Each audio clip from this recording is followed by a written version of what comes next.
मैं अजय सर आप सभी विद्यार्थियों के समक्ष फिर से MVVI क्वेश्चन लेकर के उपस्थित हूँ। आज हम लोग वर्ग 10वीं के विद्यार्थियों के लिए विषय जीव विज्ञान से पाठ 2 नियंत्रण एवं समन्वयन का 30 MVVI क्वेश्चन का अध्ययन करेंगे। तो जो भी बच्चे मेरे चैनल पर पहली बार हैं तो वो बच्चे मेरे चैनल को सब्सक्राइब करें, वीडियो को लाइक करें और बेल आइकन को जरूर दबाएं ताकि हर MVVI क्वेश्चन उनके स्क्रीन पे सबसे पहले प्राप्त हो। तो आज का सबसे महत्वपूर्ण प्रश्न विषय जीव विज्ञान का पार्ट 1 पार्ट 2 नियंत्रण एवं समन्वयन का सबसे पहला प्रश्न है कि एक नर हार्मोन का नाम बताएं। फिर से प्रश्न सुनेंगे। प्रश्न है एक नर हार्मोन का नाम बताएं। ठीक है, इसका आंसर होगा टेस्टोस्टेरोन। ठीक है, तो बढ़ते हैं दूसरे नंबर प्रश्न की ओर। तो आज का दूसरा नंबर प्रश्न है कि फूल में नर प्रजनन अंग का नाम बताएं। इसका आंसर होगा पुंकेसर। ठीक है, बहुत ही महत्वपूर्ण प्रश्न है, जरूर आप इस प्रश्न का आंसर याद करके जाएंगे। ठीक है, प्रश्न फिर से सुनेंगे। प्रश्न है फूल में नर प्रजनन अंग का नाम बताएं। उसका आंसर होगा पुंकेसर। ठीक है, तो बढ़ते हैं तीसरे नंबर प्रश्न है कौन सी ग्रंथि, प्रश्न फिर से सुनेंगे। प्रश्न है कौन सी ग्रंथि अंतःस्रावी और बहिस्रावी दोनों हैं। आपका आंसर होगा अग्नाशय। प्रश्न फिर से सुनेंगे। प्रश्न है कि कौन सी ग्रंथि अंतःस्रावी और बहिस्रावी दोनों है। इसका आंसर होगा अग्नाशय। ठीक है, तो बढ़ते हैं चौथे नंबर प्रश्न की ओर। तो आज का चौथा नंबर प्रश्न जो है आपके स्क्रीन पर ये रहा। तो आज का चौथा नंबर प्रश्न है कि मस्तिष्क का कौन सा भाग शरीर की स्थिति तथा संतुलन को अनुरक्षण करता है। इसका आंसर होगा अनुमस्तिष्क। ठीक है, प्रश्न फिर से सुनेंगे। प्रश्न है मस्तिष्क का कौन सा भाग शरीर की स्थिति तथा संतुलन का अनुरक्षण करता है। इसका आंसर होगा अनुमस्तिष्क। ठीक है, तो बढ़ते अगले नंबर प्रश्न की ओर अर्थात पांचवें नंबर प्रश्न की ओर। तो आज का पांचवा नंबर प्रश्न जो है आपके स्क्रीन पर ये रहा। तो आज का पांचवा नंबर प्रश्न है रक्त में, प्रश्न फिर से सुनेंगे।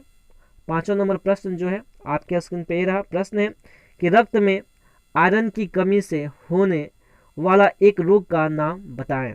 इसका आंसर होगा एनीमिया। प्रश्न फिर से सुनेंगे। प्रश्न है रक्त में आयरन की कमी से होने वाला एक रोग का नाम बताएं। इसका आंसर होगा एनीमिया। बहुत ही इंपॉर्टेंट प्रश्न है, जरूर आप इस प्रश्न का आंसर याद करके जाएंगे। ठीक है, तो बढ़ते हैं छठे नंबर प्रश्न की ओर। तो आज का छठा नंबर प्रश्न जो है आपके स्क्रीन पर ये रहा। तो आज का छठा नंबर प्रश्न है कि दो तंत्रिका कोशिका के मध्य खाली स्थान को क्या कहते हैं। प्रश्न फिर से सुनेंगे। प्रश्न है दो तंत्रिका कोशिका के मध्य खाली स्थान को क्या कहते हैं। इसका आंसर होगा सिनेपस। ठीक है, तो आशा करते हैं कि आप सभी बच्चों के इस प्रश्न का आंसर याद हो रहा होगा। अगर आप मेरी वाणी को ध्यान से सुनेंगे, ठीक है, आप मेरी आवाज़ को ध्यान से सुनेंगे तो आपको जरूर इस प्रश्न का आंसर याद हो जाएगा। ठीक है, बड़ी आसानी से आप मेरे साथ हर प्रश्न का आंसर पढ़िए, आपको जरूर याद होगा। सुनिए ध्यान से इसको। ठीक है, तो प्रश्न 7 नंबर है इंसुलिन की कमी के कारण कौन सा रोग होता है।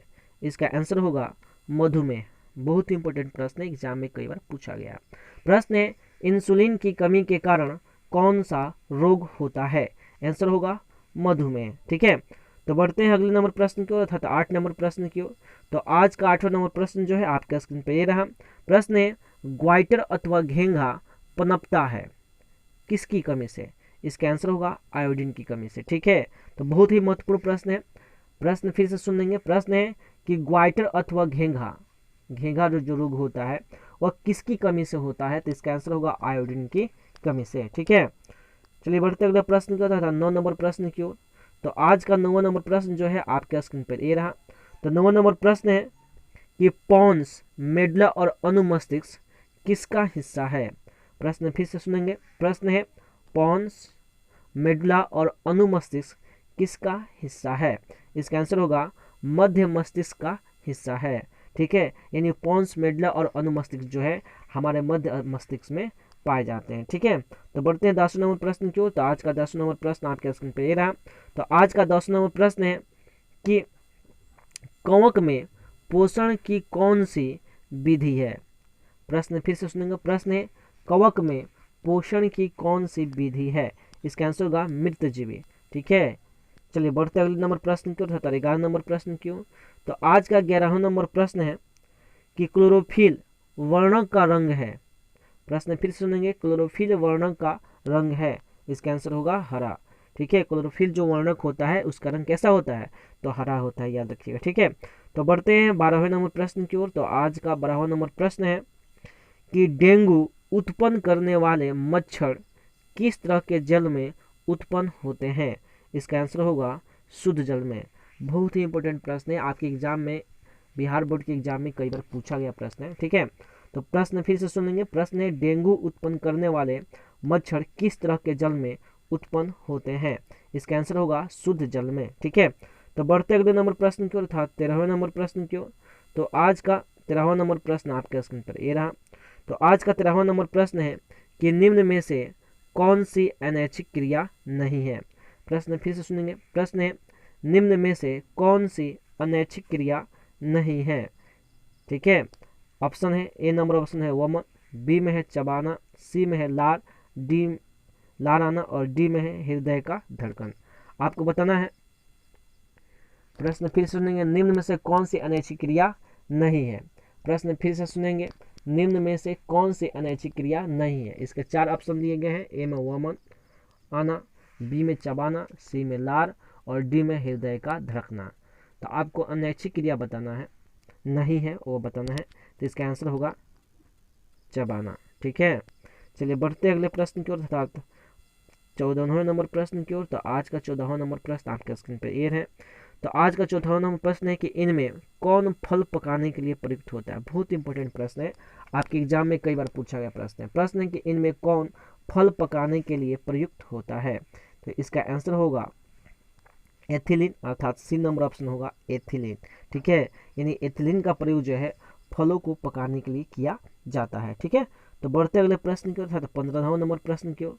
तो आज का 15वां नंबर प्रश्न जो है, प्रश्न है मस्तिष्क का कौन सा भाग हृदय स्पंदन तथा श्वसन गति की गति को नियंत्रित करता है। प्रश्न फिर सुनेंगे। प्रश्न है मस्तिष्क का कौन सा भाग हृदय स्पंदन तथा श्वसन गति की गति को नियंत्रित करता है। तो इसका आंसर होगा मेडुला। ठीक है, बहुत ही इंपॉर्टेंट प्रश्न है। ठीक है, प्रश्न फिर से सुन लेंगे। मस्तिष्क का कौन सा भाग हृदय स्पंदन तथा श्वसन गति की गति को नियंत्रित करता है, इसका आंसर होगा मेडुला। ठीक है, तो बढ़ते अगले नंबर प्रश्न की ओर, 16वां नंबर प्रश्न की ओर। तो आज का 16वां नंबर प्रश्न है कि मानव में डायलिसिस थैली कौन है। प्रश्न फिर से सुनेंगे। प्रश्न है मानव में डायलिसिस थैली कौन है, इसका आंसर होगा नेफ्रॉन। ठीक है, चलिए बढ़ते अगले नंबर प्रश्न की तथा 17 नंबर प्रश्न की ओर। तो आज का 17वां नंबर प्रश्न है कि एबिसिसिक एसिड किस तरह का रसायन है। प्रश्न फिर से सुनेंगे। प्रश्न है एबिसिसिक एसिड किस तरह का रसायन है, इसका आंसर होगा वृद्धि रोधक। ठीक है, चलिए बढ़ते अगले नंबर प्रश्न को, 18 नंबर प्रश्न की ओर। तो आज का 18वां नंबर प्रश्न है, प्रश्न ध्यान से सुनेंगे। प्रश्न है कि बीज रहित पौधों के उत्पादक में कौन सहायक होते हैं। प्रश्न है कि बीज रहित पौधों के उत्पादक में कौन सहायक होते हैं, इसका आंसर होगा ऑक्जिन एवं जिबरेलिन्स दोनों। ठीक है, यानी एक्जिन एवं जिबरेलिन्स दोनों जो है पौधों के उत्पादक में, बीज रहित पौधों के उत्पादक में सहायता प्रदान करते हैं। ठीक है, तो बढ़ते हैं 19वें नंबर प्रश्न की ओर। तो आज का 19वां नंबर प्रश्न आपके स्क्रीन पर ये रहा।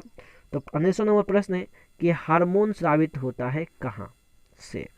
आपको बताना है कि हार्मोन कहाँ से स्रावित होते हैं। तो याद रखिएगा, इसका आंसर होगा अंतःस्रावी ग्रंथि से। ठीक है, चलिए बढ़ते अगले नंबर प्रश्न को, था 20 नंबर प्रश्न की ओर। तो आज का 20वां नंबर प्रश्न है कि हाइड्रा में क्या नहीं पाया जाता है। प्रश्न फिर से सुनेंगे। प्रश्न है कि हाइड्रा में क्या नहीं पाया जाता है, इसका आंसर होगा मस्तिष्क। मस्तिष्क जो है हाइड्रा में नहीं पाया जाता है। ठीक है, चलिए बढ़ते 21वें नंबर प्रश्न की ओर। तो आज का 21वां नंबर प्रश्न है कि प्रतिवर्ती चाप कहाँ बनते हैं। ठीक है, प्रश्न फिर से सुनेंगे। प्रश्न है कि प्रतिवर्ती चाप कहाँ बनते हैं, तो इसका आंसर होगा मेरुरज्जु में। ठीक है, चलिए बढ़ते अगले नंबर प्रश्न की तथा 22वें नंबर प्रश्न की ओर। तो आज का 22वां नंबर प्रश्न आपके स्क्रीन पर ये रहा। तो आज का 22वां नंबर प्रश्न है कि केंद्रीय तंत्रिका तंत्र कौन बनाते हैं। तो इसका आंसर होगा मस्तिष्क और मेरुरज्जु। यह मस्तिष्क और मेरुरज्जु जो है केंद्रीय तंत्रिका तंत्र बनाते हैं। ठीक है, तो जब भी ऐसा प्रश्न आए तो उसका आंसर आप सही जवाब दीजिएगा। ठीक है, चलिए बढ़ते हैं 23वें नंबर प्रश्न की ओर। तो आज का 23वां नंबर प्रश्न है कि मेरुरज्जु की रक्षा कौन करता है? इसका आंसर होगा कशेरुक दंड। यानी कशेरुक दंड जो है मेरुरज्जु की रक्षा करने में सहायता प्रदान करता है। तो आशा करते हैं कि मेरी बातें बताई गई आपको समझ में आ रही है। ठीक है, और आपको याद भी हो रहा होगा। अगर आपको बिहार बोर्ड में अच्छा नंबर उठाना है तो आप जो है इस वीडियो को बिना स्किप के पूरा अवश्य देखें। चलिए बढ़ते हैं अगले नंबर प्रश्न की ओर, अर्थात 24वें नंबर प्रश्न की ओर। तो आज का 24वां नंबर प्रश्न आपके स्क्रीन पर ये रहा। तो 24वां नंबर प्रश्न है, मस्तिष्क उत्तरदायी है किसके लिए? ए नंबर में है सोचने के लिए, बी में है हृदय स्पंदन के लिए, सी में है शरीर का संतुलन बनाने के लिए, और डी नंबर ऑप्शन जो है इनमें से सभी। ठीक है, प्रश्न क्या है? प्रश्न है कि मस्तिष्क उत्तरदायी है। ए में है सोचने के लिए, बी में हृदय स्पंदन के लिए, सी में है शरीर का संतुलन बनाने के लिए, और डी में है इनमें से सभी। तो इसका आंसर होगा डी नंबर ऑप्शन, अर्थात इनमें से सभी। ठीक है, तो बढ़ते अगले नंबर प्रश्न की ओर, 25वें नंबर प्रश्न की ओर। तो आज का 25वां नंबर प्रश्न आपके स्क्रीन पर ये रहा। तो 25वां नंबर प्रश्न है कि निम्न में से कौन सा पादप हार्मोन है? आपको बताना है कि इन दिए गए ऑप्शन में से आपको बताना है कि कौन सा पादप हार्मोन है। तो पहला ऑप्शन है इंसुलिन, दूसरा ऑप्शन है थायरॉक्सिन, तीसरा है एस्ट्रोजेन, और चौथा है साइटोकाइनिन। तो इसका आंसर होगा डी नंबर ऑप्शन, अर्थात साइटोकाइनिन। ये साइटोकाइनिन जो है पादप हार्मोन है। ठीक है, तो बढ़ते अगले नंबर प्रश्न होता था 26 नंबर प्रश्न की ओर। तो आज का 26वां नंबर प्रश्न जो है आपके स्क्रीन पर ये रहा। तो 26वां नंबर प्रश्न है कि हमारे शरीर में विभिन्न जैविक कार्यों का नियंत्रण किसके द्वारा होता है? प्रश्न फिर से सुनेंगे। प्रश्न है, हमारे शरीर में विभिन्न जैविक कार्यों का नियंत्रण किसके द्वारा होता है? इसका आंसर होगा तंत्रिका एवं रसायनों के द्वारा। ठीक है, यानी हमारे शरीर में तंत्रिका एवं रसायनों के माध्यम से हमारे शरीर के विभिन्न जैविक कार्यों का नियंत्रण किया जाता है। ठीक है, तो बढ़ते हैं 27वें नंबर प्रश्न की ओर। तो आज का 27वां नंबर प्रश्न आपका स्क्रीन पर ये रहा। तो आज का 27वां नंबर प्रश्न है कि ADH हार्मोन कौन स्रावित करता है? इसका आंसर होगा पीयूष ग्रंथि। ठीक है, और ADH का पूर्ण क्या होता है? तो याद रखिएगा एंटी डायूरेटिक हार्मोन। ठीक है, चलिए बढ़ते अगले प्रश्न की ओर, 28वें नंबर प्रश्न की ओर। तो आज का 28वां नंबर प्रश्न आपका स्क्रीन पर ये रहा। ठीक है, तो 28वां नंबर प्रश्न है कि निम्न में कौन एक प्रतिवर्ती क्रिया का उदाहरण है? ठीक है, 4 ऑप्शन दिए गए हैं, ध्यान से सुनेंगे। ऑप्शन पहला है मिठाई देखकर मुंह में पानी आना, दूसरा है छींक का आना, सी नंबर में है आंखों का झपकना, और डी में है इनमें से सभी। ठीक है, प्रश्न ध्यान से पढ़ लेंगे, समझ लेंगे, तब इसका जवाब देंगे। प्रश्न है कि निम्न में कौन एक प्रत्यावर्ती क्रिया का उदाहरण है? ए में है मिठाई देखकर मुंह में पानी आना, बी में है छींक का आना, सी में है आंखों का झपकना, और डी में है इनमें से सभी। ठीक है, तो इसका आंसर होगा डी नंबर ऑप्शन, इनमें से सभी। ठीक है, बहुत ही महत्वपूर्ण प्रश्न है, जरूर आप एग्जाम में इसको याद करके जाएंगे। ठीक है, चलिए प्रश्न है 29 नंबर प्रश्न कि निम्न में मादा ग्रंथि किसे कहते हैं? आपको बताना है कि निम्न में मादा ग्रंथि किसको कहते हैं? ए में है अंडाशय को, बी में है अंडाणु को, सी में है अंडज को, और डी में है अंडकोश को। इसका आंसर होगा ए नंबर ऑप्शन, अर्थात अंडाशय को। ठीक है, चलिए बढ़ते हैं आज का 30 प्रश्नों की सीरीज में सबसे अंतिम प्रश्न। तो सबसे अंतिम प्रश्न जो है आपका स्क्रीन पर ये रहा। ठीक है, तो आज का 30वां नंबर प्रश्न है कि कोशिका विभाजन एवं कोशिका द्विघन द्वारा तनि की वृद्धि में कौन सा हार्मोन सहायक है? प्रश्न फिर से सुनेंगे। प्रश्न है कोशिका विभाजन एवं कोशिका द्विघन द्वारा तनि की वृद्धि में कौन सा हार्मोन सहायक है? ए में है ऑक्जिन, बी में है जिबरेलिन, सी में है साइटोकाइनिन, और डी में है इनमें से सभी। तो इसका आंसर होगा डी नंबर ऑप्शन, इनमें से सभी। ठीक है, तो आशा करते हैं कि आपको इस 30 प्रश्नों की सीरीज आपको समझ में आया होगा और आप जरूर इसको बढ़िया से याद कर देंगे। ठीक है, तो इसी के साथ जितने भी बिहार बोर्ड के विद्यार्थी हैं जो 10वीं क्लास और +2 की तैयारी करते हैं, उन सभी विद्यार्थियों को मेरी तरफ से बेस्ट ऑफ लक। जय हिंद, जय